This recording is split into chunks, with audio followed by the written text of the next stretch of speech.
Hey there, this is Ben at Buffoonery Incorporated, and let's talk about travel in D&D.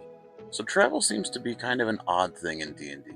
There's no real consensus on what it should look like or how it should run, and the D&D books say very little in the matter. From playing D&D for many years, I have seen a handful of different ways to run travel. None of them stuck out to me. So I wanted to make something that was more about discovery and exploration. So while creating this, I started with a couple of ideas. Not every single traveling encounter has to be a fight or part of the main storyline. The world is a living place, and really sometimes things just happen, and it is a coincidence. Next was about how often. Some people run one event or fight a day, some people run like a breakdown of hour by hour, some people run fast travel. It was either too many or too few.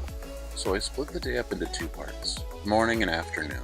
One person is responsible per shift. When it's your turn, you would roll on the random travel encounters table based on where you are. The random travel encounters table are a straight D20 roll. There are 5 possibilities they can get and it expands from there. 4 of the 5 possibilities do require a secondary roll. If you were to roll a 17 through 20, it's a nice day. It's uneventful. If you roll a 12 to 16, you find animal tracks. Then you roll a d6 to find out what kind of animal. I typically make these non-combat animals and allow them to track or capture and hunt them if they'd like. If you roll a 7 to 11, it is a non-combat event.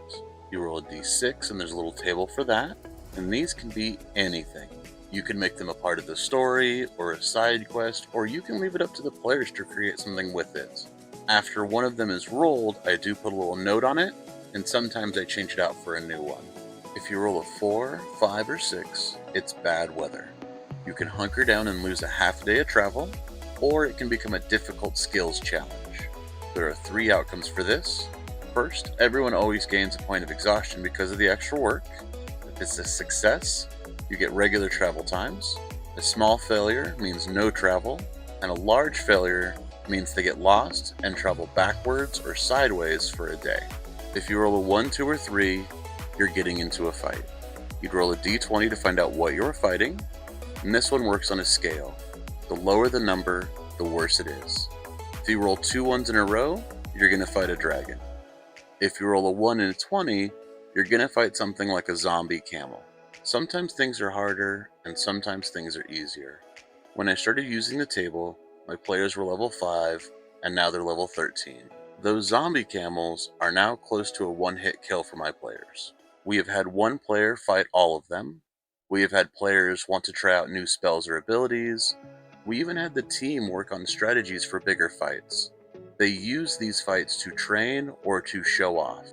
You can always add more enemies to further this. Instead of 1 enemy per person, it can now be 3 per person.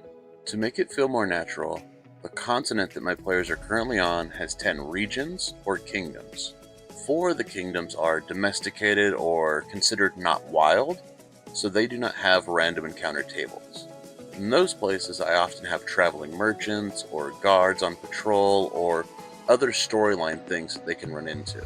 The other 6 regions or kingdoms all got these encounter tables. I based off of the regions or the topography. They have different tracks, events, storms, and monsters. Some of them can overlap.